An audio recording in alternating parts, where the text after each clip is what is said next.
Wynncraft's newest patch just came out very recently, and with it came some substantial buffs to Riftwalker Mage, making the archetype that much better than it was before. Today, I'll be showing you a build that utilizes Riftwalker Mage using Quetzalcoatl, and makes the most out of the new buffs to Mage. Before we start though, what are the new buffs? Wynncraft's patch has come with numerous balance changes, and today's focus will be on mages. For starters, Meteor's knockback no longer flings enemies to the stratosphere, and is much less of a headache to deal with now. Ice Snake got some juicy damage increases with Gust, Sentient Snake, and Snake Nest. Thunderstorm's hit count got reduced from 6 to 3, with the damage being double than it was before. And Breathless got a very significant damage increase. All of this has made Riftwalker way better than it was before. Now onto the build. The build uses Quetzalcoatl as its main weapon, and the important stats on the wand for this build are walk speed and draw spell damage. No worries about the lifesteal because we already have heal, so it's very negligible. For our helmets, we use Cumulonimbus for the skill points, walk speed, spell and air damage, and it's overall a very good option.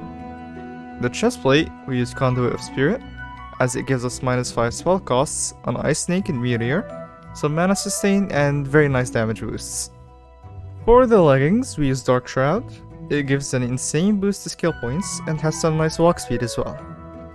For our boots, we use Capricorn, as it's a very well-rounded piece for the build, giving skill points, spell damage, mana sustain, and walk speed. The accessories we use for this build are Ingress for the damage, Moonpool Circlet for the mana regen, Lucky Schism because we need entropy, otherwise like all of our meteors miss, and Contrast for all the nice identifications that it gives. Now, you may have noticed that this build's mana sustain is not quite up to par. This is because we rely on two things. Number one is raid buffs. Anything mana seal or mana regen will help us a lot, and you are pretty much guaranteed to get at least one mana sustain buff. Number two is the most based offhand, Lunar Spine.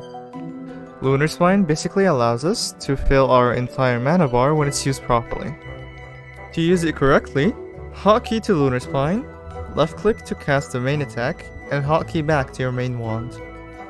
If done correctly, you should regain pretty much all your mana.